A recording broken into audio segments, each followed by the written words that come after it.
দাঁড়ান, ভিডিওতে কি বলি একটু হলেও শোনা যান। আপনাদেরকে অনুরোধ করে বলতাছি, এই ছোট্ট একটি বয়সে 3টা মহামারী দুর্ঘটনা এই পৃথিবীতে আমি দেখেছি। আপনাদের জানা আছে কিনা?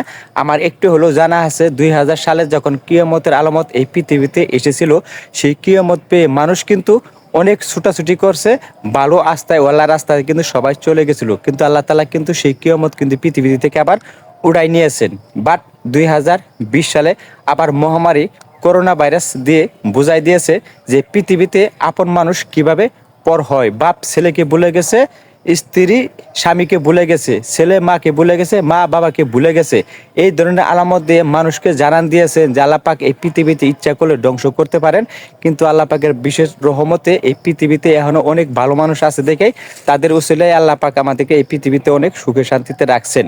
বাট 2025 সালে নভেম্বরের 21 তারিখ 10টা 38 মিনিটে ভয়াবহ দুর্ঘটনা, একটা ভূমিকম্প দিয়ে আবার মানুষকে জানান দিয়েছেন যে আমি ভূমিকম্প দিয়ে আবার তোমাদেরকে সতর্ক করে দিয়েছি যে তোমাদের পৃথিবীতে আকাম কুকাম অনেক বেশি বেড়ে গেছে, তোমরা আমার আস্থায় ফিরে আসো। যাক, আল্লাহ পাকের বিশেষ রহমতে পবিত্র শুক্রবারের উসিলায় আল্লাহ পাক আমাদেরকে এই বড় বড় ভূমিকম্প হাত থেকে এই পৃথিবীর মানুষকে আবার বাঁচান দিয়েছেন। তার পাক আল্লাহ পাক বুঝাইতেছেন যে আমি ছোট ছোট তোমাদেরকে গজব নাজিল করে তোমাদেরকে সতর্ক করতেছি যে তোমরা আমার আস্থায় ফিরে আসো কিনা। বাট এই ভিডিওটা ভালো লাগলে অবশ্যই আরেক ভাইকে দেখার একটু সুযোগ করে দেবেন।